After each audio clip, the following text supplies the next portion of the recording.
Il y en a qui sont très pédagogues. Et j'en ai pas eu beaucoup, mais quand j'en avais, c'était génial. Ils m'expliquaient tout. Alors, tu sais, on se met dans cette position parce que... Je dis: «Ah bon?» Mais je dis: «Oui, la tête, c'est la partie la plus lourde du corps, donc elle se met en bas et cetera. Le dos, il se met à gauche normalement parce que, mécaniquement, physiquement, c'est plus facile pour faire le pas de vis et ça se cale mieux et cetera». Il me dit: «Oui, mais si on se met pas comme ça, c'est aussi pour rééquilibrer, la maman. Parce que son centre énergétique est peut-être un petit peu dévié sur un côté et pour compenser, il se met de l'autre». Je fais: «Mais ah bon?» C'est génial, mais raconte. Et là, t'as envie de poser un milliard de questions. Hein. Là, t'as envie de lui dire, mais vas-y, continue. Et, sauf que bon, la maman, elle a peut-être pris une séance que de 30 minutes. Et là, tu te dis, mince, j'aurais trop aimé qu'il y ait 3 heures, là, tu vois. Parce que ces bébés-là, ils t'expliquent tout. C'est fascinant, hein, fascinant. Bienvenue sur Enfants de Gaïa, un espace d'amour et de bienveillance dédié à ceux qui façonnent l'univers des familles du Nouveau Monde. Je suis Nassima, doula holistique et gardienne des naissances sacrées. J'aime comprendre le fonctionnement profond des choses, alors j'explore en quête de réponses. Et je vous embarque avec moi dans ce voyage à travers mon prisme de vision. Nous allons ensemble à la découverte du féminin, de la maternité, du couple, de la sexualité, des enfants et bien plus encore. Ce podcast est là pour t'inspirer et t'ouvrir à de nouvelles perspectives à travers la rencontre de professionnels qui chacun à leur manière participent à l'ouverture des consciences. Alors branche tes racines, connecte tes antennes et laisse-toi porter.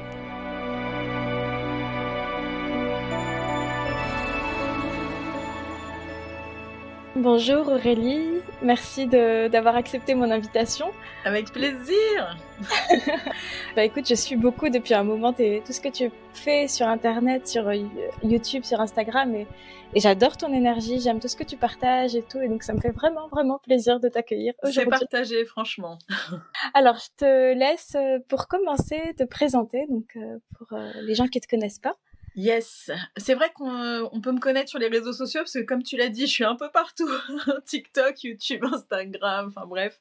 Alors de base, je suis sage-femme de formation. J'ai exercé 10 ans en tant que sage-femme. J'ai bossé 3 ans en clinique et ensuite j'ai fait du libéral où j'ai accompagné des naissances à domicile et en plateau technique.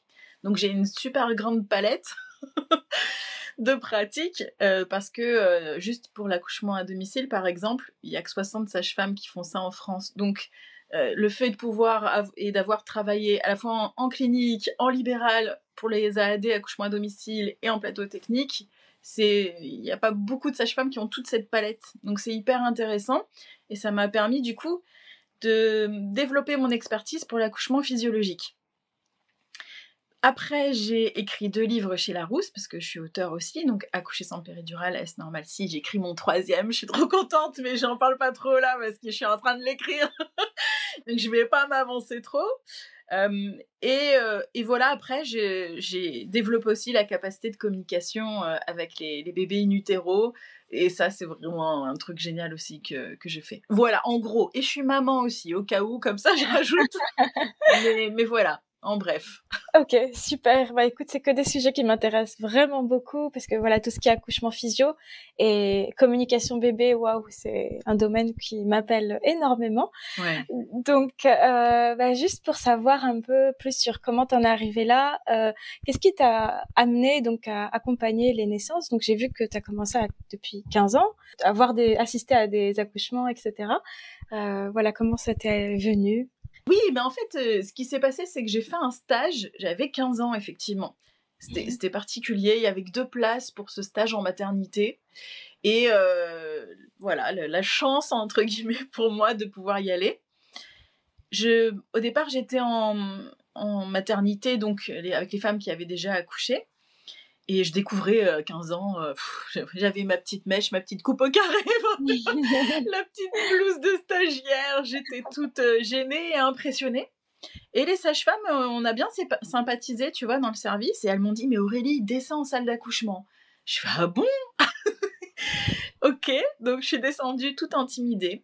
Et là, elles m'ont super bien accueillie. Et en l'espace de 5 jours, parce que ça a duré 5 jours, j'ai pu voir une césarienne, une IVG, des naissances voix basse sous péridurale pour le coup, Mmh. Enfin, ça m'a tellement fascinée. Waouh. Et la sage-femme, pour moi, j'avais l'impression qu'elle touchait pas terre, qu'elle volait. Pas dans le sens, elle était pressée, elle en pouvait plus, hein. Mais j'avais l'impression de voir un ange, tu sais. J'étais complètement subjuguée, vraiment, Waouh. par tout ce que je voyais. Et là, je me suis dit, je veux être comme elle, je veux être comme cette sage-femme, je veux pouvoir accompagner les femmes et les bébés, c'est trop fascinant. Et à partir de là, à 15 ans, j'ai décidé que je serais sage-femme. Waouh. Voilà. Et puis, mon parcours a été long jusqu'à l'école de sage-femme, puisque forcément, j'avais 15 ans, donc j'ai trouvé le temps long. Waouh. Mais une fascination et une envie débordante d'exercer, oui. Waouh, c'est merveilleux d'avoir aussitôt sa vocation, je trouve ça si Ouais, beau. ouais, carrément, parce qu'on est perdu hein, quand fin troisième. Ouais. Vous voulez faire quoi dans la vie? En fait, j'en sais rien. Donc c'est vrai que le stage là, c'était, tu sais, hein, pour moi la vie c'est un puzzle qui s'imbrique, hein, c'est Ouais, incroyable. Quand c'est le bon moment, bon timing, paf, t'as des pièces qui s'imbriquent. ouais, Tu sais carrément. pas pourquoi, d'où, comment, mais c'est comme si t'étais guidée un peu, tu vois? Donc voilà. Et du coup, donc tu as commencé, tu disais d'abord, dans des cliniques, par travailler dans des cliniques, c'est ça? Oui, quand j'ai fini mes études de sage-femme, sincèrement, j'avais qu'une envie, c'était de faire du libéral, hein, tout de suite et d'accompagner les naissances à domicile. Mais j'avais des prêts étudiants et donc je me suis dit: «Bon, va falloir quand même, éponger un peu les prêts là» et j'ai joué la carte de la sécurité, les 3 premières années pour pouvoir le faire. Mais je t'avoue, j'avais eu un petit mouvement de recul pour bosser en clinique Ouais. parce que, je connaissais le milieu quand même. J'avais fait des stages pendant mes études de sage-femme et je savais que c'était confrontant pour moi, les protocoles, la façon de faire et cetera.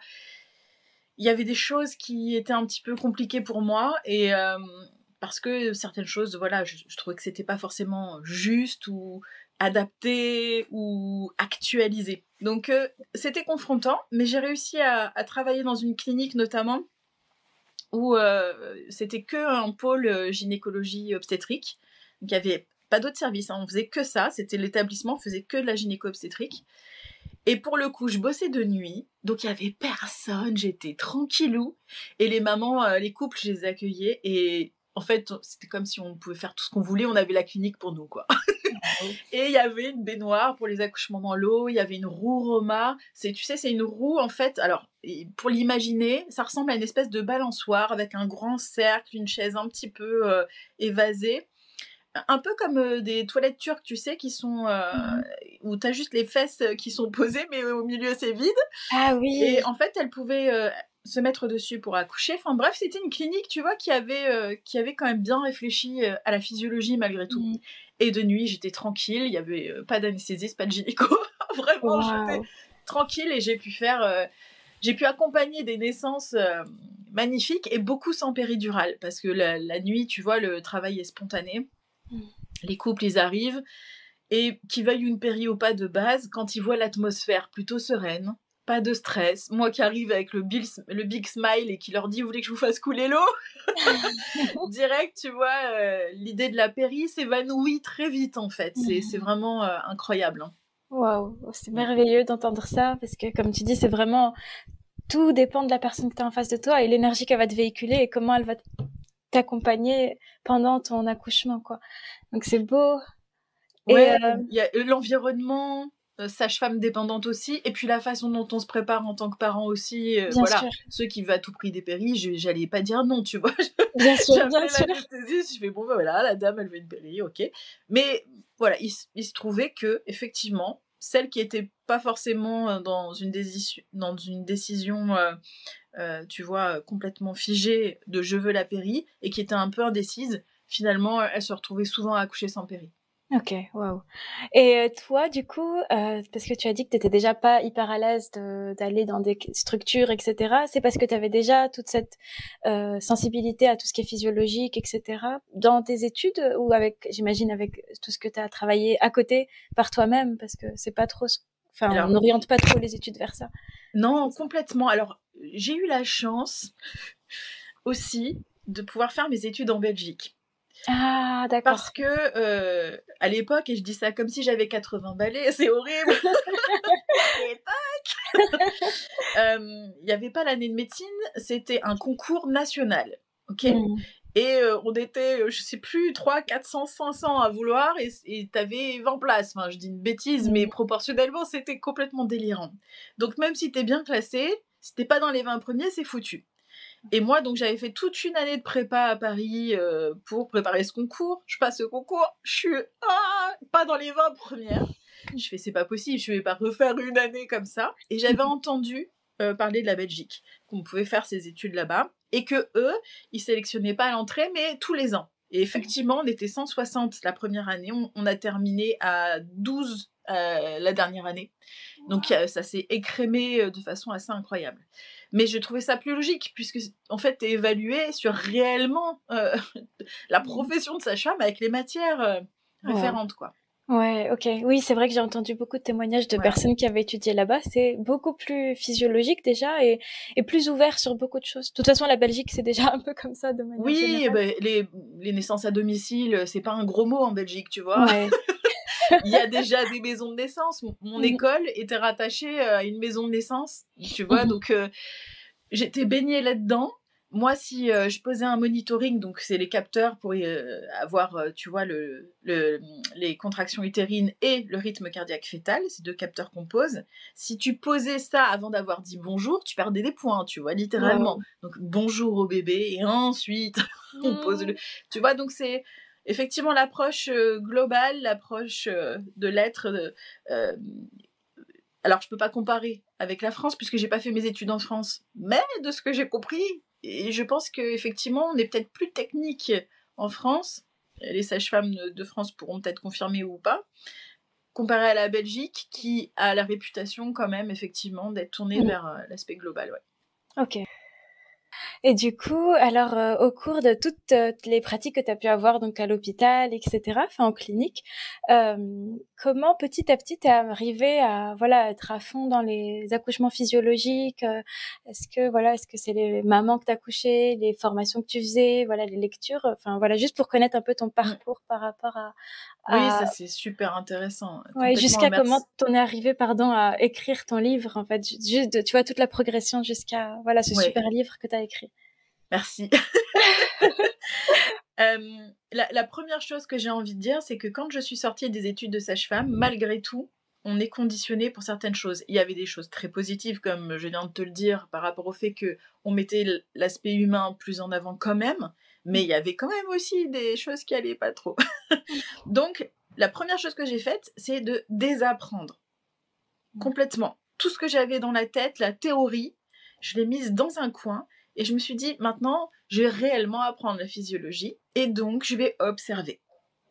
Donc j'ai observé les femmes, j'ai observé les bébés, j'ai observé les familles et je me suis dit, est-ce que ce que je fais est utile ou pas ? Est-ce que si je touche pas du tout le bébé, il naît quand même ? Est-ce que si la maman, elle est pas coincée sur la table d'accouchement, est-ce qu'elle s'autorise et qu'elle bouge et qu'elle prend finalement la position antalgique qui va faire qu'elle va mieux vivre son accouchement ? Et alors là, c'est génial, parce que tu apprends réellement la physiologie, effectivement, quand tu fais ça. T'es humble devant ce qui se passe, tu retrouves l'aspect sacré de la naissance aussi, l'énergie de la naissance qui est incroyable, et tu permets à la femme, en plus, en te mettant dans cette position, tu vois, très humble et un petit peu, j'allais dire en retrait, mais on est là, on est présent, mais c'est une présence qui est rassurante, sécurisante probablement pour la maman si elle accouche en structure, mais en même temps légère. Le but, c'est pas de faire croire que je vais faire à sa place. Et quand une femme, elle ressent ça, la dinguerie qui arrive, qui se produit, c'est que elle accouche sans moi, tu vois, elle a pas besoin de moi. Et donc j'ai déconstruit un petit peu ce que j'avais appris, c'était important, observation.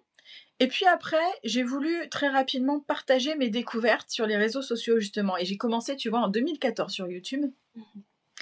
J'ai très vite eu quand même un petit succès sur ma chaîne YouTube, et qui est toujours active, où je partage toujours.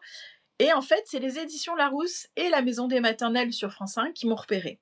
Et donc, les éditions Larousse m'envoient un petit mail. « Bonjour, on aimerait beaucoup que vous écriviez un livre qui s'appellerait « Accoucher sans péridurale » puisque vous parlez de physiologie, etc. » Je dis « Mais well done, c'est génial. Moi, j'adore écrire. » Je suis ravie. En 3 mois, j'avais écrit le livre. Et pour le coup, c'était une évidence. Tout ce que j'avais appris, observé, j'ai pu le transmettre. C'est génial un livre quand même, t'imagines, c'est l'essence de tout ce que tu as appris en quelques pages. C'est Ouais. un vrai trésor. Moi, j'adore lire Waouh. en plus. Je suis vraiment une lectrice. J'adore ça. Donc, je trouve que c'est fascinant, tu vois, de Mmh. rassembler tout ça. Bien sûr, bien Et sûr. puis, voilà, je pense que la physiologie, de toute façon, on va découvrir et continuer à découvrir en réalité Mmh. les mystères et les secrets du corps et de la chimie aussi, de tout ça, quoi. On Ouais. essaie de comprendre, mais on est qu'au balbutiement encore de notre compréhension. Mais tout ce que j'ai pu remarquer quand même, c'est que la majorité des femmes, exemptes de pathologie, hein, on va pas, bien sûr, hein, il y a des cas particuliers, etc., Oui. mais peuvent accoucher toutes seules, sans personne. Mmh. C'est juste que c'est culturellement, en France, c'est compliqué de l'imaginer. Tu vois, quand je dis ça sur les réseaux sociaux, par exemple, j'ai tout de suite des personnes qui ont peur. Ah mais non, mais non, mais non, euh, mais vous vous rendez pas compte. Et tu vois, tout de suite, ça met en insécurité les gens. Et pourtant, tu peux très bien accoucher en structure, Mmh. avoir ta sécurité que tu imagines, parce que c'est subjectif, hein, la notion de sécurité, soyons clairs.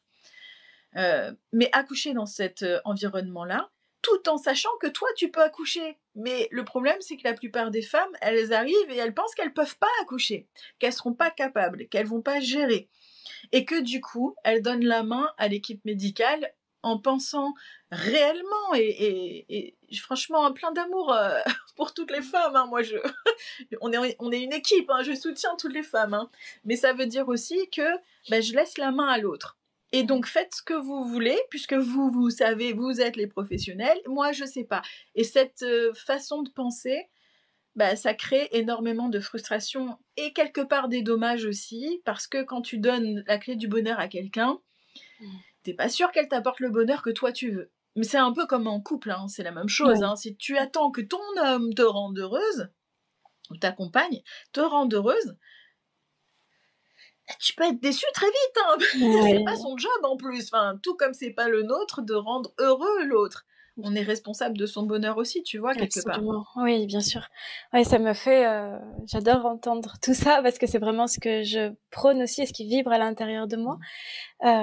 D'autant quand tu disais, quand tu partageais tout ce qu'on est encore en train d'apprendre, enfin, c'est Oui, dingue pour moi. On est vraiment encore des bébés c'est dans la ça. puissance de ce qu'on porte à l'intérieur de nous, la puissance de la maternité, des femmes, du fait d'accoucher et de toute cette dimension invisible quelque part et à laquelle tu touches aussi avec la communication bébé et etc qui se joue aussi pendant l'accouchement parce que c'est vrai qu'on est très focus que sur l'aspect matière sur est-ce que ça va bien se passer, enfin généralement je dis pas tout le monde bien entendu mais c'est vrai qu'on nous mène vers ça, est-ce que ça va bien se passer, est-ce que voilà le corps va bien, est-ce que la matière va bien, et c'est important mais il y a tellement pas que ça et c'est vrai que le travail que tu fais d'accompagner, de coacher les femmes à aller vers des accouchements physio et leur redonner leur pouvoir, leur redonner, voilà, ne plus Oui, laisser, comme tu dis, les autres décider à notre place. C'est si oui, important et il y a oui. tellement de travail à faire là-dessus encore. Oui, C'est... et pour faire un parallèle quand même, parce que c'est intéressant, parce que c'est génial aussi avec les réseaux sociaux. Je pense surtout à TikTok, parce que TikTok, c'est impressionnant, tous les Ouais, commentaires. Ce que je ouais. vois surtout, c'est ce que je disais tout à l'heure, c'est le fait de laisser la main à quelqu'un qui sait. Mmh. Sinon, c'est très flippant pour la femme, généralement. Moi, je dis toujours, quand j'entends le principal, c'est que maman et bébé soient vivants. Le principal, c'est que on s'en sorte, on survive. Tu vois, c'est vraiment, c'est encore un discours qu'on entend aujourd'hui et beaucoup même. Mais j'ai envie de te dire, c'est un peu la même chose. C'est comme si tu me disais, euh, bah, Aurélie, moi, je vais me marier à un tel. Il me tue pas. Je suis toujours vivante avec lui. Je vais rester toute ma vie avec lui parce que je suis vivante avec lui. Mademoiselle Paf, bravo, bravo. Est-ce que tu crois que ça pourrait pas être sympa qu'il y ait un peu d'amour, une belle relation, une complicité, quelque chose d'un peu cool, quoi? Parce qu'une vie, c'est pas si long que ça, c'est un CDD sympathique, mais c'est un CDD sur Mmh. lequel on pourrait faire des choses un peu cool, tu vois? Oui, c'est Donc, ça. bien vivre sa vie, c'est bien sûr la survie. Il y a certains pays, il y a certains peuples qui sont en mode survie, clairement, mais Mmh. clairement. Mais quand t'es pas dans cette situation, que t'as un frigo, t'as de nourriture, un toit au-dessus de ta tête et que tu te sens un minimum en sécurité, je pense que tu peux t'attendre aussi à vivre des bons moments et des moments de bonheur et à créer ça quand même. Oui, ouais, absolument. Comme tu le dis, c'est vraiment le mode survie et on voit, enfin, on nous a conditionnés à rester dans ce mode-là et pas à voir au-delà et on mérite mieux, j'ai envie de dire, en fait. C'est ça qui me prend aux tripes. Je me dis, on mérite d'aller vraiment vivre et profiter de la vie et créer des choses belles et pas juste éviter le pire. C'est voir le positif et tourner son regard vers quelque chose de positif, quoi. Oui, et puis je pense que ça a un impact très fort aussi, même sur nos enfants, au Et final, parce voilà, qu'on leur oui. montre aussi que la vie, c'est pas que de la survie. Et je pense que c'est quelque chose qui est un peu sous-coté, hein, mais la façon dont on fait les choses, la façon dont on vit les choses et cette prise en charge et cette responsabilité de notre propre bonheur, bah, mine de rien, c'est un bel exemple qu'on donne aussi à nos enfants, hein. Ouais, absolument. Bah, écoute, on va y arriver à cette partie des enfants parce que c'est hyper important. Je partage beaucoup ça et j'aimerais beaucoup aussi entendre ta vision des choses, etc. Euh, donc, je voudrais juste pour avoir peut-être des retours un peu concrets justement sur les coachings que tu as, que tu exerces auprès des mamans, etc. Toutes celles que tu accompagnes et qui vivent vraiment des accouchements en puissance, on va dire. Est-ce que tu reçois parfois des témoignages d'elles qui te montrent dans leur, enfin, avec leur exemple, comment ça leur a bénéficié dans leur vie de tous les jours? Est-ce que cette puissance, tu vois, ils arrivent à la vibrer sur d'autres domaines de leur vie ou avec leurs enfants ou voilà, des choses comme ça? Est-ce que... Alors, et ouais, et je vais faire une petite nuance, parce que on peut toucher ça, j'ai envie de te dire, peu importe la façon dont l'accouchement s'est passé. Ce n'est pas uniquement une puissance que l'on peut découvrir juste parce qu'on accouche de façon physiologique, c'est-à-dire sans péridurale, sans médicalisation. C'est vrai. En fait, pour moi, c'est plus un état d'esprit. C'est-à-dire, je fais en sorte que mon vécu soit bon, que j'apporte tout ce dont j'ai besoin sur le moment avec qui je suis et ce que je sais. Ça, c'est un sentiment de puissance. Tu vois, plus encore que la façon dont on va accoucher. T'as tout à fait raison. C'est vrai que je me suis un peu emportée avec la physio, non, mais tu as raison. C'est parce que la physiologie, en elle-même, c'est la vie. Et la vie, elle est puissante, évidemment. Il y a qu'à voir et à regarder dehors dans la nature, c'est incroyable, évidemment. Ouais. Juste la grossesse, déjà, c'est complètement une dinguerie. T'as un bébé de 3,3 kg à la fin de la grossesse dans ton ventre. Est-ce qu'on le réalise, tu vois, à nouveau l'exploit du truc, quand même. La nature est puissante, mais le fait de se sentir puissante soi-même en tant qu'individu, en tant que femme, c'est encore un petit... C'est pour ça que je dis, il y a une petite nuance. Ça peut se gagner, entre guillemets, peu importe la façon dont on accouche. Et je pense sincèrement que c'est fou, mais la liberté, c'est aussi la prise de responsabilité. Parce que si tu prends la responsabilité de ton bonheur, tu fais des choix en conscience, tu as des pensées en conscience, et là, du coup, tu te sens... waouh, tu te sens quelqu'un d'autre. Plutôt que d'être dans quelque chose où il y a une espèce de petite soumission, d'infantilisation, où là, tu te dis, oh, j'ai l'impression de diminuer ma valeur quelque part. Et là, c'est difficile de se sentir en puissance quand c'est comme ça. Oui, t'as raison du coup, parce que oui, il y a les deux extrêmes de donner son pouvoir et aussi, bah, parfois c'est d'idéaliser un objectif et du coup, bah, tu donnes ton pouvoir aussi, mais de l'autre côté, en te disant, ok, si j'arrive pas à atteindre cet accouchement physio parfait, bah, tu seras jamais assez bien et du coup, tu te diminues. Donc, t'as vraiment hyper raison de rappeler ça. Ok. Et donc je voudrais revenir juste sur ce que tu disais, donc ce qu'on apporte aux enfants, donc à travers notre posture, ce qu'on vibre, etc. à l'intérieur de nous. Donc je vais passer au domaine des enfants là. Et donc déjà, je rappelle que tu coaches des mamans en ce moment pour accoucher de manière physio, mais pas pas que aussi, c'est ça?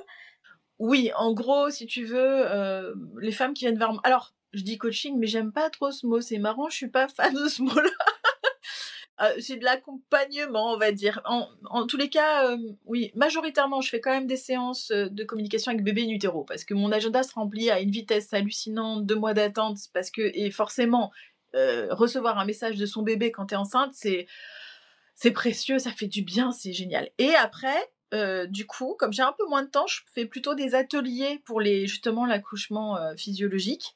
Et dans ces ateliers-là, j'ai des femmes qui vont même des fois avoir des césariennes, hein, qui viennent quand même, hein, ou alors qui veulent faire un AVAC, donc accouchement par voie basse après césarienne. Il y en a même qui pensent être déclenchées ou qui souhaitent une péridurale à un moment donné.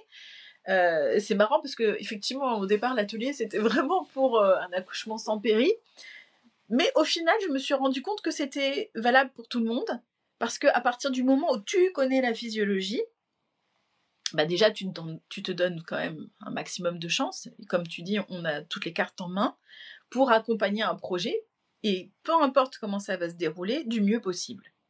Voilà. Donc même si tu veux une péri, bah, il va falloir gérer toute la partie où il n'y a pas encore de péri. Tout simplement. Ouais. C'est tout bête. Ben voilà, c'est exactement ça, c'est permettre de faire des choix. Et pour faire des choix, il faut des options. Si t'as juste l'option A, tu peux pas faire de choix. Si t'as une option B, avec l'option A, ben là, tu fais un choix. Ah, là, c'est différent quand même. C'est vrai. Du coup, merci d'avoir rappelé donc ce que tu faisais, c'est ce que j'allais faire, mais c'est parfait, tu le fais avec tes mots, c'est encore mieux.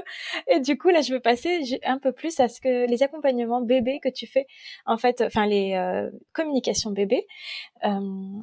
Est-ce que tu peux en parler un peu plus? Donc, comment t'en es arrivé à là? Et voilà, quel avantage ça a, qu'est-ce que ça amène aux parents. Oui, c'est vrai que ça les rassure, etc. Mais voilà, si tu as d'autres choses à partager là-dessus. Et recevoir un message de bébé, c'est canonissime. Hein. On va mettre ce mot-là en avant, canonissime. Souvent, quand on est enceinte, on est stressé. On ne sait pas si bébé va bien, ou alors on a l'intuition. On n'est pas sûr. Est-ce que vraiment, oui, il bouge, mais est-ce qu'il est bien? Est-ce qu'il se sent bien? Est-ce que mon stress est pas en train de l'impacter? Parce que on va pas se mentir, ça dure 9 mois une grossesse. On n'est pas dans une bulle aseptisée d'émotions.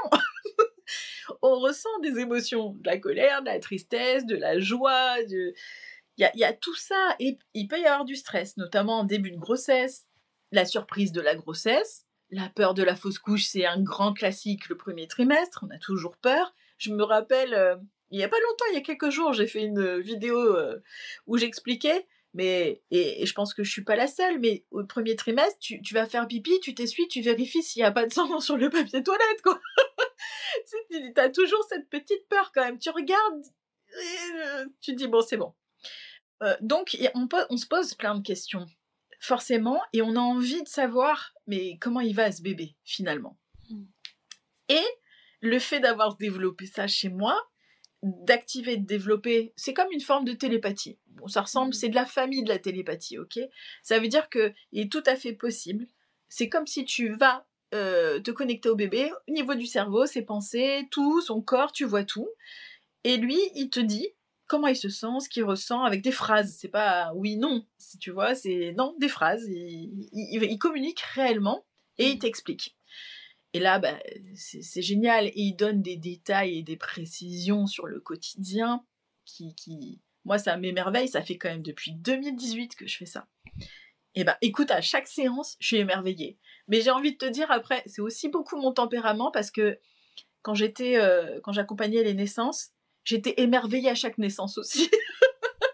Parce que pour moi, c'est un honneur d'être là, tu vois. Quand une femme, elle accouche, je suis honorée d'être là. Je me dis, mais j'ai de la chance qu'elle m'accepte, quoi, en fait, tu vois. C'est une posture... c'est waouh, quoi. Qu'est-ce que c'est beau de pouvoir être là, d'avoir la chance d'être là. Enfin, je le redis pour les femmes qui accouchent, d'ailleurs, hein, les personnes qui sont présentes dans la salle d'accouchement ont une chance phénoménale de pouvoir être présentes, en fait.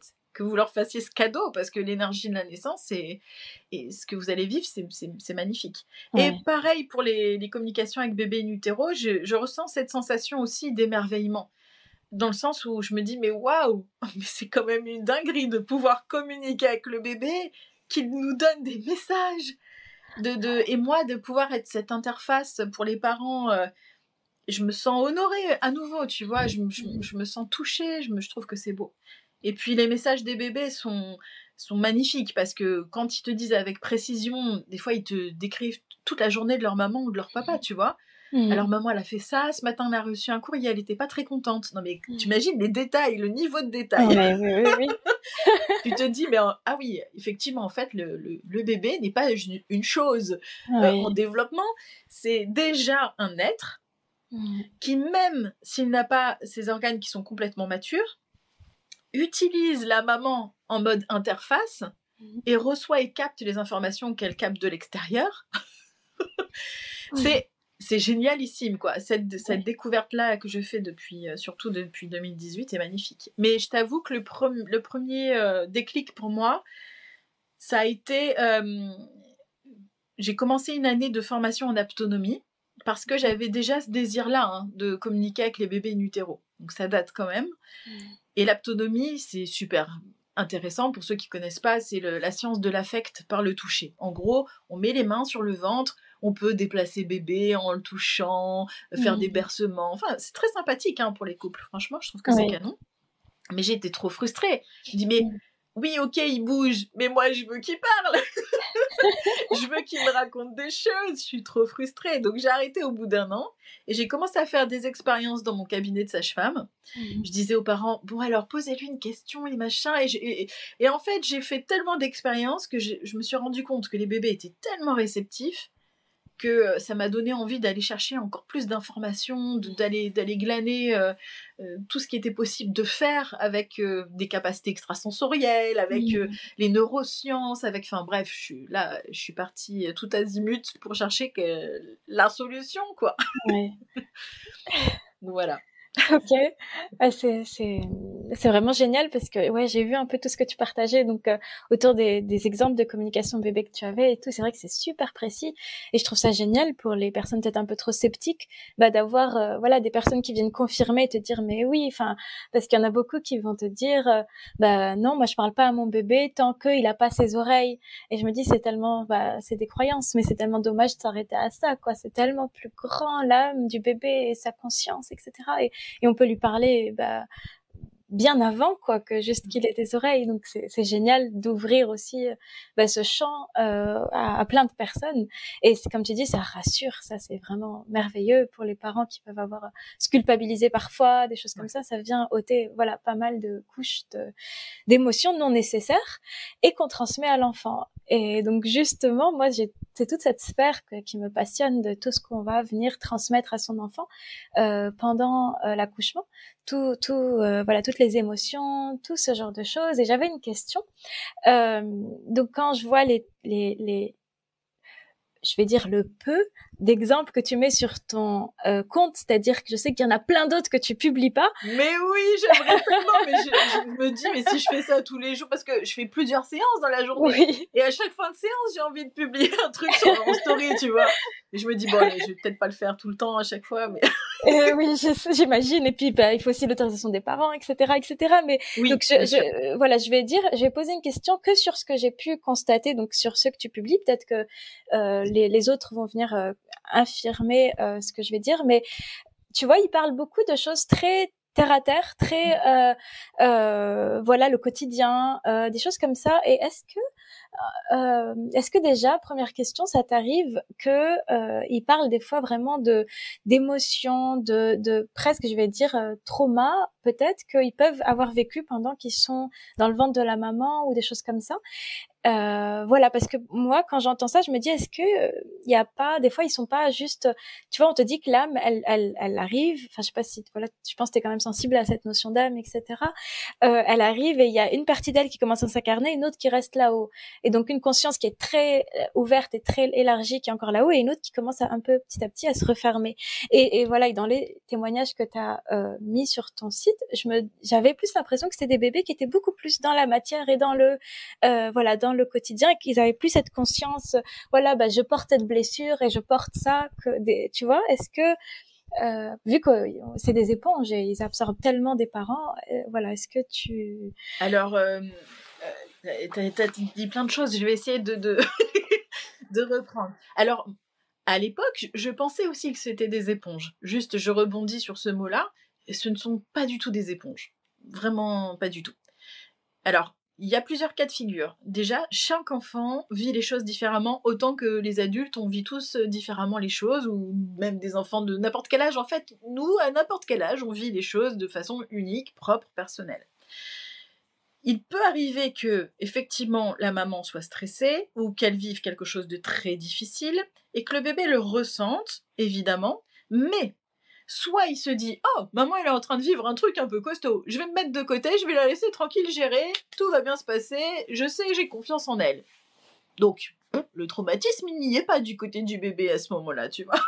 La maman, elle gère ses pleurs, elle gère son stress, elle gère ses émotions, et voilà. T'as des bébés qui sont plutôt en mode soutien, coaching. Allez maman, ça va aller. Et tu vois, ils soutiennent. Donc tu vois, c'est pas le coup d'être des éponges dans le sens où ils sont pas capables d'eux. C'est non, non, non, ils peuvent choisir eux aussi comment ils vont vivre les choses quelque part. Et ils ont un tempérament très personnel. Donc t'en as qui coachent, qui soutiennent, qui sont à fond.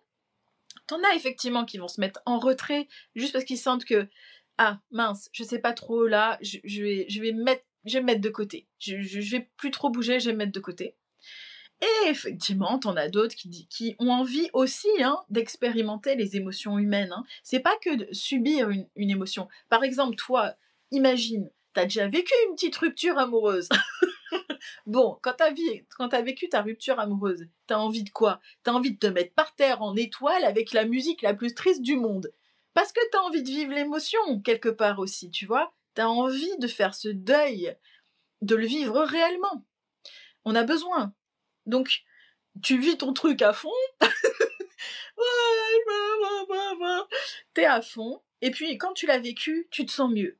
Ça fait partie de notre humanité. Donc, c'est pas mauvais qu'un bébé ressente une émotion. Mais ce qui est intéressant, c'est de lui dire, mais on peut se guider avec. Tu peux ressentir des émotions, mais on va se guider. Regarde, maman, elle va pleurer pendant 1 heure. Je te montre. Et là, tu pleures, tu pleures. Et là, au bout d'1 heure, ok, je me sens vachement mieux, maintenant je me relève et j'ai envie de faire ça. Peu importe d'ailleurs le scénario, mais c'est juste que finalement, le bébé va observer la totalité, si tu veux, du process. Pas que l'émotion en elle-même. D'ailleurs, l'humain est tellement persuadé que ses émotions et ses pensées le définissent qu'il oublie qu'il a un cœur et une âme. Mais en fait, ton être global, les pensées et les émotions, c'est juste le sommet de l'iceberg. En vrai. Donc le bébé, lui, il a une lecture globale de toi. Il voit les pensées, il voit les émotions, clairement, t'inquiète pas. Mais il voit ton cœur, ton âme, ce que tu ressens. Il y a une profondeur, et cette lecture-là, elle est globale aussi, tu vois? Oui. Ouais. Après, moi, ce que j'ai pu rencontrer dans mes pratiques d'énergéticienne, parce que je suis allée des fois connecter avec les mémoires justement de in utero, des choses comme ça avec les gens, et c'est vrai je suis d'accord avec tout ce que tu dis, mais il y a quand même on est quand même imprégné, qu'on en prenne conscience ou pas, on enregistre et on imprime en nous des mémoires, des émotions, et je vois que plus la mère va être pas en désaccord avec elle-même, plus ça va vibrer des opposés, des choses comme ça, par exemple qu'elle va ressentir une tristesse et qu'elle va vouloir la cacher ou autre, et ben là le bébé absorbe, alors que quand la mère ou les parents vont être plus ok, je ressens ça, j'accueille, j'assume, et je vis l'émotion comme tu dis jusqu'au bout, et qu'elle soit plutôt alignée avec ça, ben le bébé, il y a moins d'ambiguïté et de conflit intérieur. Oui, c'est comment on se guide avec l'émotion. Ouais. Effectivement. Et si aujourd'hui, on parle d'intelligence émotionnelle, voilà. Tu sais, moi, j'ai tendance à, j'ai pas du tout un discours fataliste. Je suis persuadée qu'en réalité, il y a réellement une version de nous qui change toutes les secondes, tu vois. On change tout le temps. C'est comment est-ce qu'on choisit d'être à chaque moment? Comment on se guide? Comment on choisit d'être? Si on a envie de faire perdurer quelque chose de traumatisant, on va le nourrir. On va le nourrir. Et on choisit encore de le nourrir, on choisit encore de le nourrir. Et pour moi, il vaut mieux affamer des formes pensées qui sont peut-être pas top, plutôt que d'aller les nourrir. Bon, ça c'est mon opinion, hein. Mais pour les bébés, de ce que j'ai en tous les cas appris, le seul truc pour moi qui pourrait vraiment les impacter, c'est si ça dure la situation. Ouais.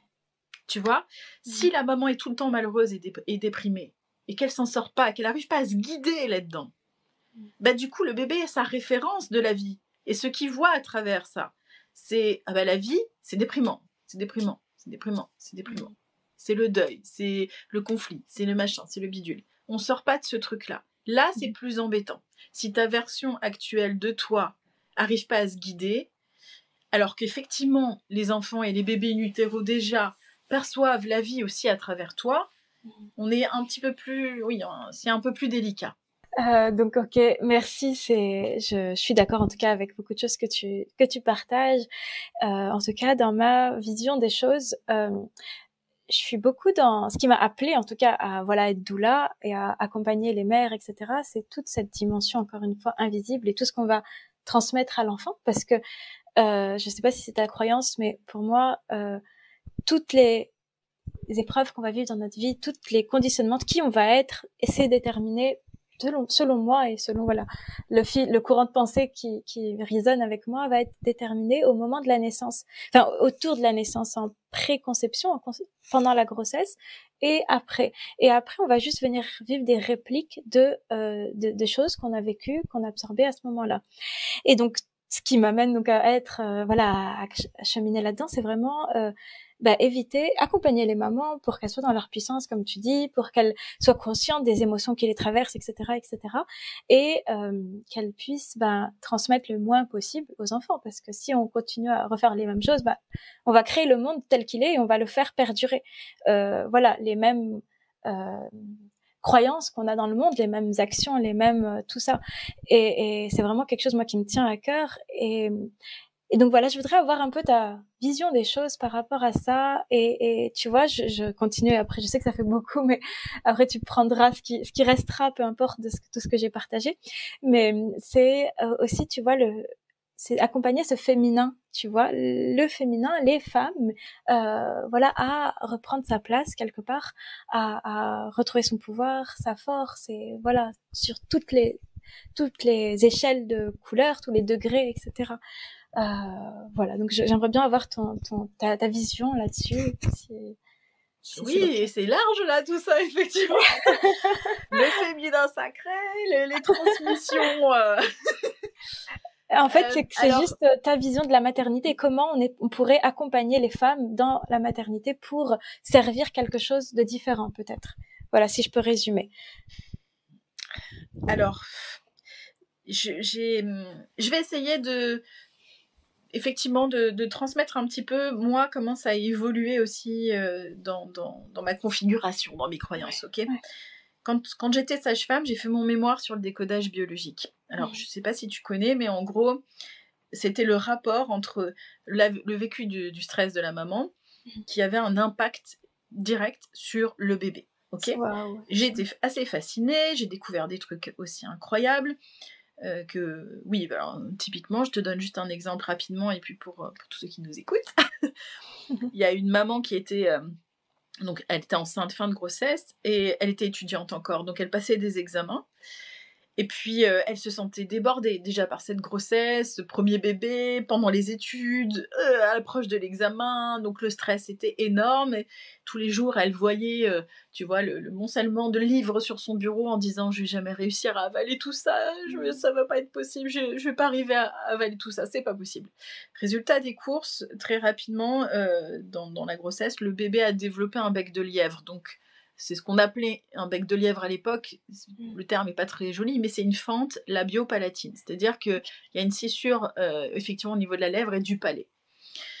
Il se trouve que, du coup, une sage-femme qui faisait du décodage biologique a accompagné cette femme et lui a expliqué que le fait qu'elle dise tous les jours « j'arriverai pas à avaler tout ça », le bébé a créé une solution pour sa maman en ouvrant grand la bouche. Waouh. Voilà. Donc, j'ai compris ce truc-là pendant la fin de mes études de sage-femme. Je me suis interrogée parce que je me disais, c'est quand même assez une dinguerie, c'est vrai, mais j'ai l'impression que c'est pas complètement juste non plus. il y a quelque chose qui me manque, tu vois, dans la compréhension. Et petit à petit, j'ai compris surtout qu'il n'y avait pas de fatalité, hein, du coup, pour le coup, parce que quand on prend conscience des choses, ça va très vite, ça change. D'ailleurs, je vous ai pas dit, mais le bébé, finalement, est né avec une légère scissure au niveau de la lèvre, tout le palais s'était refermé, enfin bref, Waouh. après ce travail-là. Mais pour moi, il n'y a rien de fataliste. Vraiment pas. Pour moi, l'idée, c'est que l'humain doit redevenir, ou devenir plutôt humain. C'est tout. Et une conscience, ouverture du cœur, voilà. Pour moi, l'information, c'est juste de l'information, c'est neutre. Il n'y a pas de bien ou de mauvais. C'est la façon dont on va teinter les choses. Vraiment. Donc, je suis pas fataliste, je suis pas pessimiste non plus, je suis pas optimiste forcément, mais en tous les cas, j'ai une vision de la vie, effectivement, qui est plutôt belle, parce que je me dis, il n'y a pas besoin de rentrer dans ce fameux triangle de Karpman, tu sais, victime, bourreau, sauveur. Faut arrêter. Les mamans sont pas le bourreau du bébé qui est victime parce qu'elle a vécu ça ou parce que machin. Non, bien sûr. Je pense qu'en réalité, tout le monde est puissant. Le bébé est puissant et il prendra ce qu'il a besoin de prendre aussi pour son expérience de vie. Moi, ce que je trouve important et intéressant, c'est l'évolution. C'est est-ce que j'ai envie d'avancer? Est-ce que j'ai envie d'avoir de plus en plus de conscience pour évoluer moi en tant qu'humain?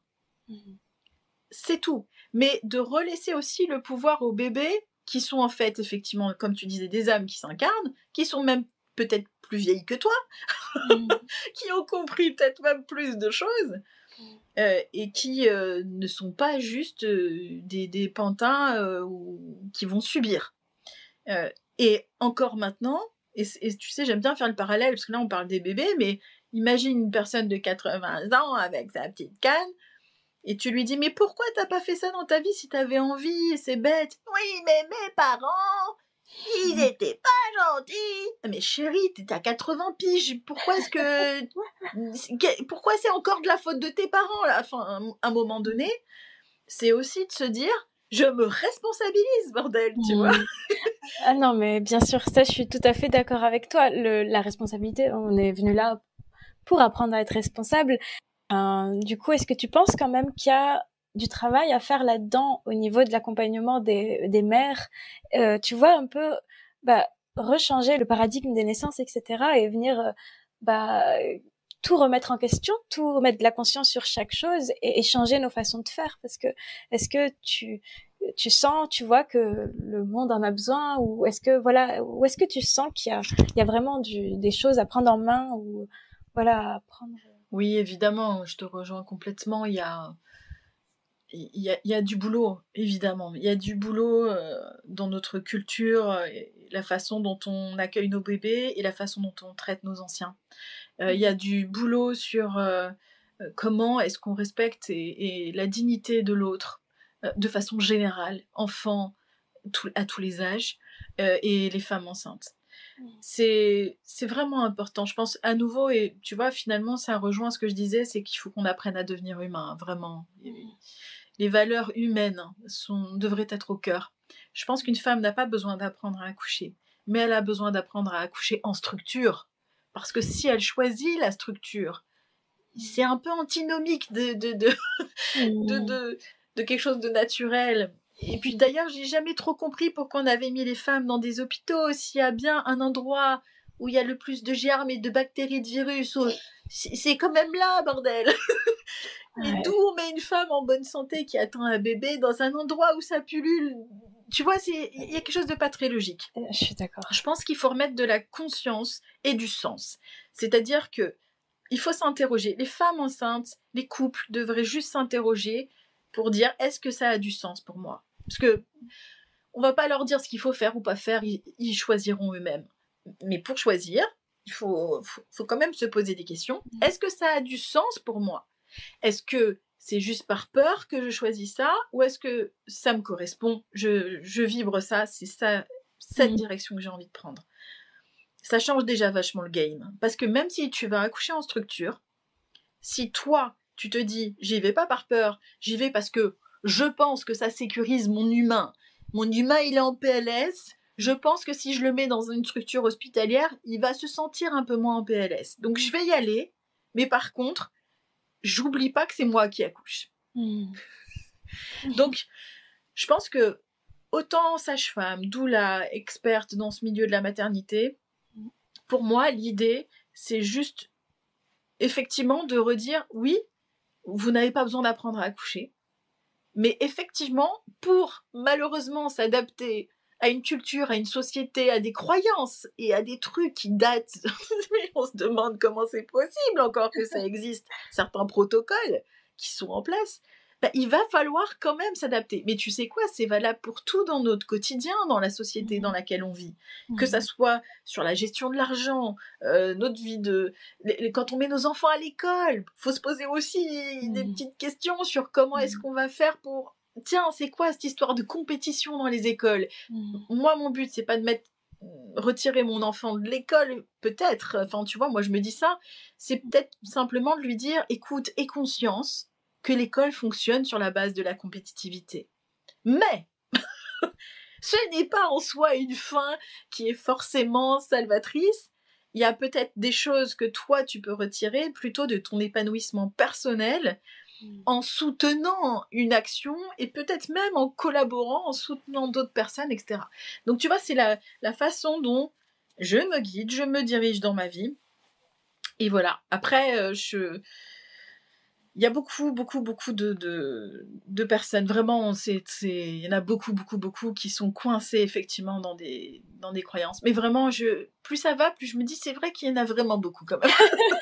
Non mais ça me donne un peu le vertige des fois parce que, tu vois, typiquement, j'ai fait une vidéo TikTok où je disais, ben voilà, quand la main du papa, vous posez la main sur le ventre, le bébé, il va soit donner des coiffons parce qu'il est content que vous soyez là, soit il va venir se blottir contre la main. Mais tu verrais les commentaires, des fois, je me dis, mais what ?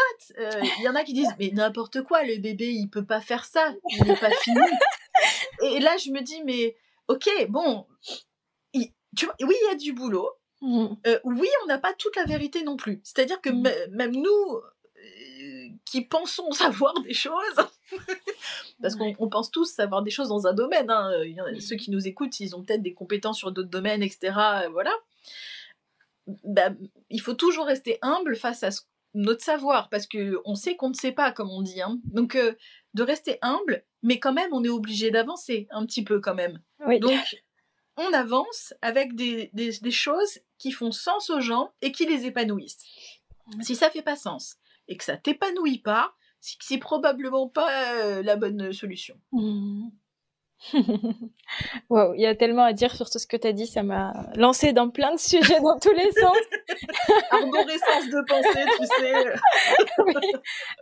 Mais je suis d'accord que ça concerne pas que la maternité, c'est cette façon de voir les choses, les peurs et d'être endoctriné presque, c'est sur tout le reste. Et c'est vrai que le travail, chacun va aller travailler dans son domaine et faire avancer les choses et ouvrir les consciences quelque part à sa manière et tirer les gens, enfin pas tirer, je vais pas utiliser un autre mot, mais voilà, impacter, toucher des gens, jusqu'à un certain point, parce qu'on peut pas aller, comme tu dis, ceux qui sont trop loin, trop en décalage avec ce qu'on vibre, c'est pas notre rôle et chacun, voilà. Oui, de toute façon, les personnes qui ont envie d'écouter écouteront.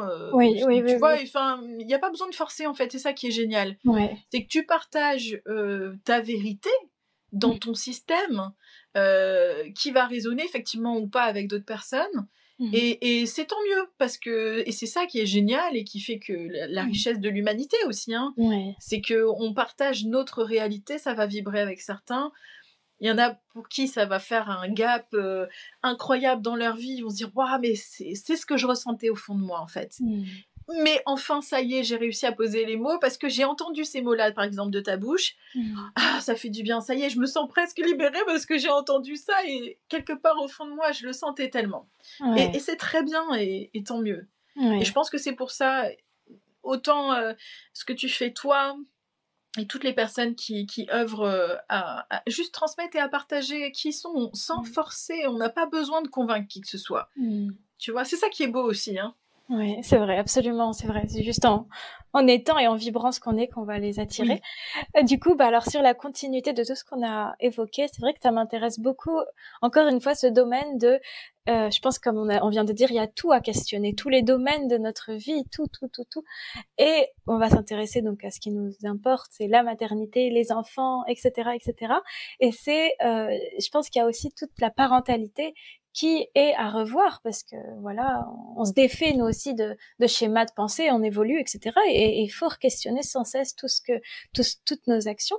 Et donc je voudrais un peu, pour le temps qui nous reste, passer un peu à toi, ta vie de maman, ta vie de femme, voilà, me parler un peu de euh, voilà, déjà peut-être ton voilà, ta vie de maman, ton accouchement, si on va reprendre le sujet de départ. Comment ça s'est passé pour toi?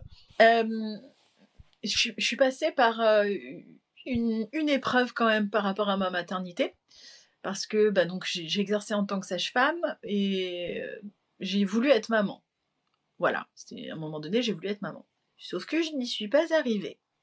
Mmh. J'ai dû consulter des spécialistes qui m'ont dit ça va être compliqué, syndrome des ovaires polykystiques. Moi, j'avais mes règles 1 ou 2 fois par an, tu vois. Ça veut Waouh! dire 1 ou 2 ovulations par an, donc je Ah! pouvais toujours attendre. Waouh! Donc j'ai dû suivre un parcours de PMA, procréation médicalement assistée, ça a duré 7 ans. Mmh. J'ai eu des anesthésies, des interventions, en veux-tu, en voilà, des hormones de synthèse, moi qui arrête pas de dire, tu vois. Il vaut mieux éviter les hormones de synthèse. Et ben voilà, si j'en avais pas eu là, j'aurais pas pu, probablement, hein. Après, tu sais, il y en a qui font de la PMA, ils arrêtent et bang, c'est la grossesse Mmh. arrive. Mais dans mon parcours, en tous les cas, ça a été ça. Et, j'ai connu l'aspect médical à outrance finalement déjà, tu vois, de base. Et l'impact psychologique que ça pouvait avoir et l'impact physique. Mmh. Finalement, j'ai réussi à avoir mon bébé. Mais autant te dire que ma grossesse, j'ai tellement rêvé de l'avoir. Moi, les mots de grossesse, mais je sautais au plafond, j'étais trop contente. Ah. Tout ce que je pouvais ressentir pendant la grossesse, j'avais le smile tellement j'étais heureuse d'être enceinte. Mais je pouvais, j'aurais fait le tour du monde en disant je suis enceinte. J'étais épanouie comme pas possible et peu importe ce qui m'arrivait, hein, je pouvais avoir mal au corps ou je sais pas quoi. C'était, je m'en moquais. J'étais trop heureuse de porter la vie parce que en 7 ans, tu fais presque le deuil d'une maternité parce que tu dis Ouais. c'est pas possible, j'y arrive pas là en fait. Donc Mmh. et je rêvais d'avoir des contractions. Mais mon accouchement, mais je l'ai rêvé. J'avais juste une seule peur, c'est d'accoucher trop vite. Je me Mmh. dis non, j'ai pas fait 7 ans d'attente pour accoucher en 10 minutes. Démerdez-vous, je veux que ça dure. C'est merveilleux parce que, pardon, je reviens, tu parles souvent du mental et de l'impact que ça a et c'est tellement beau de se dire, en fait, là, t'étais tellement en gratitude que bah t'as dépassé ton mental et voilà, et t'as transformé ta façon de voir les choses. C'est si fort, quoi. C'est Oui, si beau. oui, c'était vraiment l'événement, un des événements le plus beau de ma vie, quoi, si pas le plus beau. Donc du coup, si tu veux, moi, quand je suis rentrée en travail, les contractions, mais j'étais heureuse. Jamais de la vie, je veux qu'on me reprenne ce que j'ai vécu. Et ça a duré en plus, c'était génial, hein. Moi, j'en ai eu pour 2 jours, une nuit complète, et j'ai été heureuse. J'avais vraiment envie de vivre ça, tu vois. Mhm. C'était en plus quand t'es sage-femme, t'accompagnes des naissances, tu te projettes. Tu te dis tiens waouh, moi j'aimerais savoir ce que c'est qu'une contraction, j'aimerais savoir ce que c'est que ci que ça. Donc une fois que quand je le vivais et enfin je pouvais le vivre, mais donc tu vois, c'est mon histoire est particulière parce que moi le Ouais. smile énorme quoi. Pour moi une contraction c'était un cadeau quoi. Je dis oh je contracte. C'était un événement tellement merveilleux pour moi, je l'ai vécu avec un bonheur et je raconte souvent l'anecdote parce que pour te dire à quel point j'étais vraiment contente, parce que j'avais un projet d'accouchement à domicile et puis finalement j'ai pas pu, fissure de la poche des os, tout le tratra, ça a duré, Mhm. bref. Bon, alors j'ai choisi une maternité qui était super avec une belle salle de naissance, tout comme j'avais envie. Et du coup la sage-femme, bah, bien sûr, il faut connaître, hein, c'est 20 minutes de monito. Après, on t'enlève le monito et tu as le droit d'avoir 1 heure tranquille avant de refaire un petit check. Et donc, du coup, j'ai dit à la sage-femme, on se retrouve dans 1 heure. Et je suis sortie de l'enceinte de l'hôpital avec mon cathé de perfusion, le bouchon, mes contractions. Parce que je contractais bien à ce moment-là. Et puis, je me balade dans l'enceinte de l'hôpital, il y avait un petit coin de verdure. Et il y avait un food truck qui vendait du couscous. Et comme il y avait en plus du couscous végétarien, parce que je mange pas de viande, j'étais la plus heureuse du monde. Alors du coup, j'ai pris mon couscous. Entre 2 contractions, je mangeais mon couscous, tu vois. Le gars était halluciné du food truck. Il me regardait avec mon cathéter, avec mes contractions, et je mangeais. J'étais heureuse, j'avais le smile, si tu savais. Donc, j'ai vécu cette maternité, cette grossesse, cet accouchement comme une bénédiction, mais vraiment quelque chose de tellement... Mais merci, quoi. Mais merci de m'avoir fait vivre ça, tu vois. Vraiment. Et c'était à la fois un premier, un dernier en même temps, et je le savais.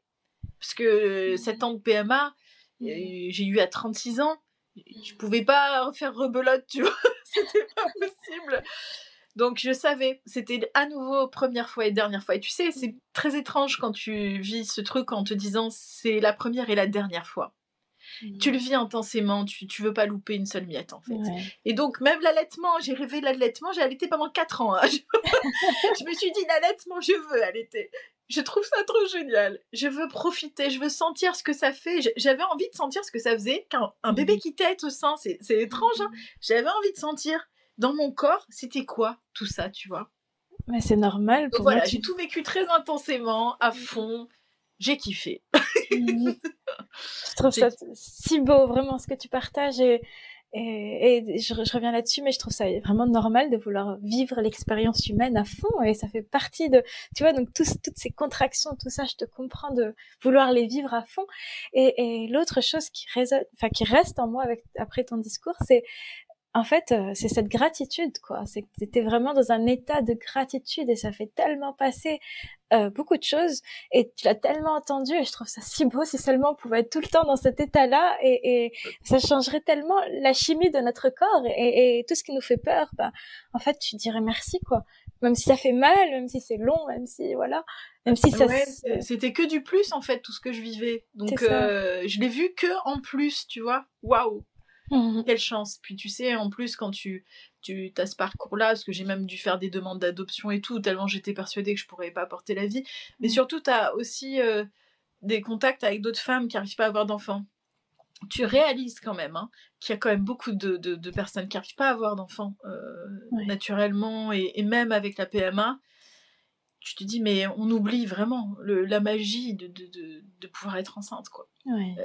Le fait de pouvoir porter la vie, ça paraît tellement naturel et ordinaire, et pourtant ça ne l'est tellement pas. C'est extra, comme j'aime bien dire, et ordinaire. Oui, exactement. Mais tu vois, ça me fait poser des questions parfois, parce que je remarque aussi, on entend de plus en plus parler, le taux de fertilité qui descend, qui baisse, etc. Et ça me fait me poser des questions, et surtout sur ce plan spirituel, parfois j'ai des réponses qui me viennent, et on m'a dit que on avait perdu un peu la valeur de ce que c'était que d'avoir un enfant, et la conscience qui va avec parfois. Et c'est beau, tu vois, de revenir mettre de la conscience là-dedans, et de se dire, ok, je fais un enfant pour telle raison, et je vis cette expérience pleinement, et dans sa manière naturelle, tu vois, dans sa manière pas trop transformée. Enfin bref, ça voilà, c'est tout ça que ça évoque en moi. Donc je vais revenir juste là où j'ai envie d'aller, c'est maintenant j'élargis un peu plus ton rôle de mère, et je voudrais savoir ta profession, tout cet accompagnement avec les femmes, toute ta conscience, etc. Comment est-ce que tu sens que ça vient enrichir ta posture de maman, ta parentalité, et voilà, et peut-être ton enfant aussi qui vient t'enrichir. Bah, clairement, c'est nos maîtres également, ils nous apprennent des choses. Donc, est-ce que tu as des choses à partager là-dessus? Alors, je pense que ça rejoint aussi quand même un état ou une conscience, ou je sais pas comment on peut l'appeler, qui remonte de beaucoup plus loin que mon diplôme de sage-femme en réalité.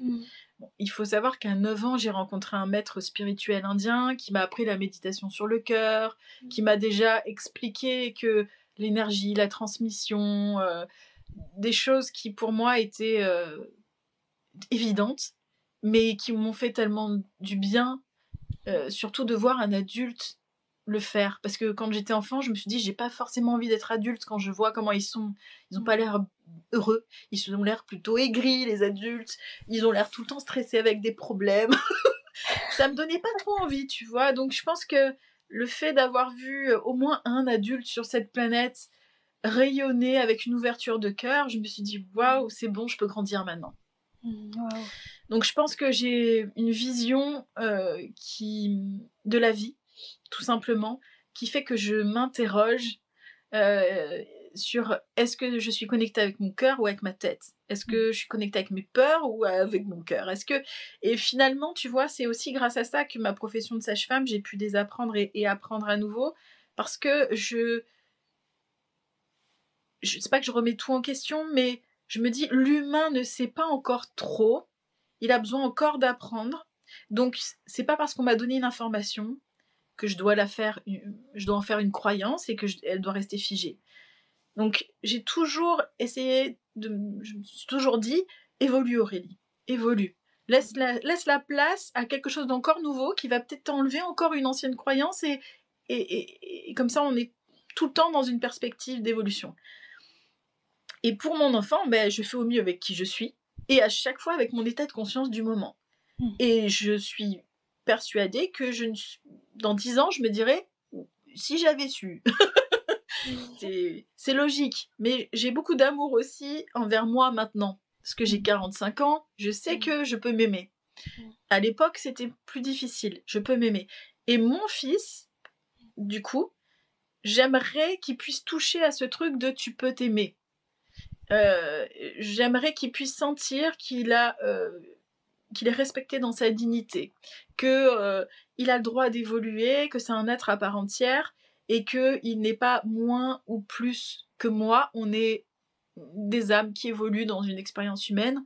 Donc je garde toujours une espèce de philosophie, on fait du mieux qu'on peut, chacun là où on en est, mais avec cette envie d'avancer et d'évoluer. Voilà, c'est tout. Donc je pense que mon approche de sage-femme, parce que toutes les sages-femmes ne pensent pas comme moi, soyons clairs, elle a été modifiée par ce truc-là. Tu vois, par cette philosophie-là. Et voilà, c'est comme ça que je l'analyse en tous les cas. Ok, ouais. C'est génial parce que tu nourris de ta personne ton métier et bon, c'est normal on va dire, mais pas tout le monde peut faire ça.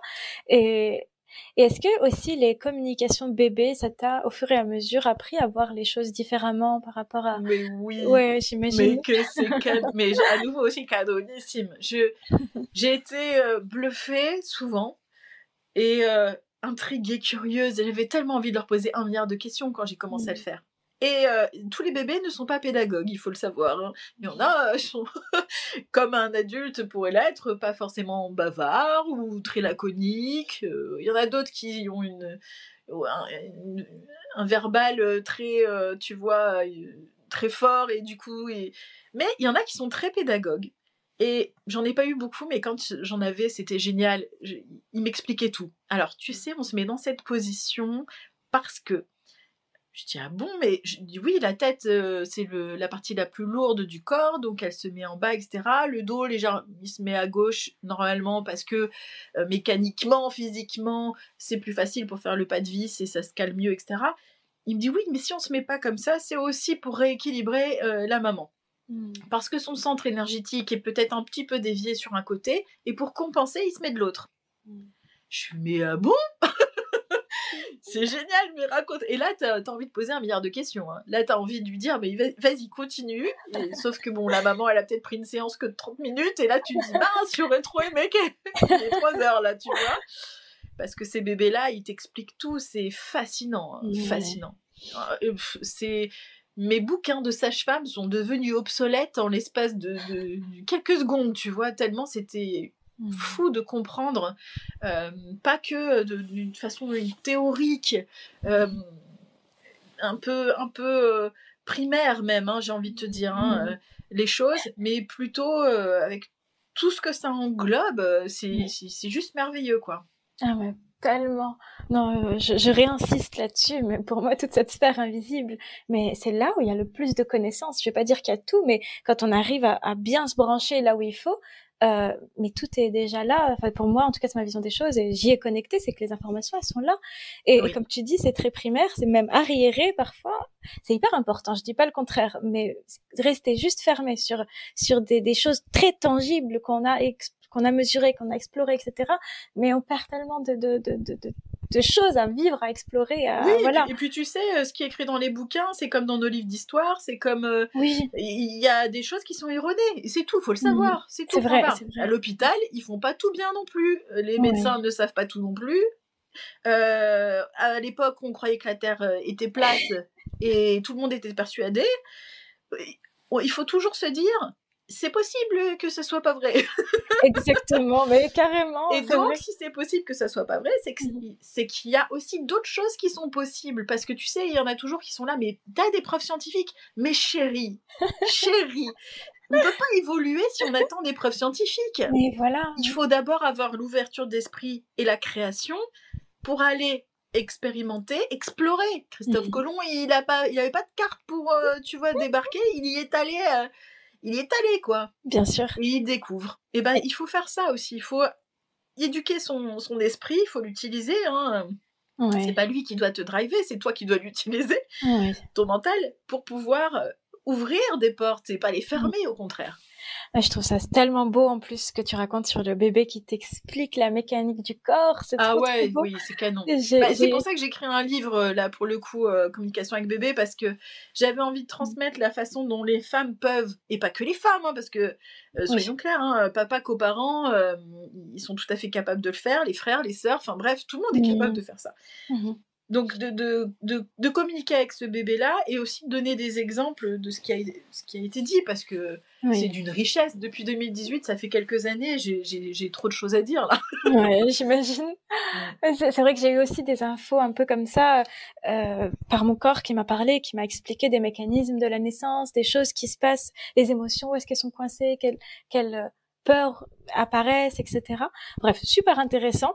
Ok, bon, malheureusement, j'ai tellement de trucs à dire encore par rapport à tous nos échanges. C'est super intéressant et hyper riche. Mais bon, malheureusement, on est sur Terre, il y a une temporalité, donc on va s'arrêter peut-être là. Est-ce que je voudrais avant de finir, est-ce que tu aurais des choses que je sais pas, quelque chose qui te tient à cœur à partager ou un message, un conseil C'est vrai qu'on a dit déjà plein de choses. Je pense que c'est effectivement, comme tu dis, c'est déjà très riche Mm. les échanges là, le partage. Mais s'il y a quelque chose que j'aimerais dire que j'ai peut-être pas dit, c'est n'oubliez pas les mamans que vous êtes émettrices parce que vous pouvez parler au bébé, etc., mettre la main, ou si vous parlez pas, mettre la main sur le ventre, etc., en tous les cas rentrer en relation. Mais n'oubliez pas que vous êtes aussi réceptrice.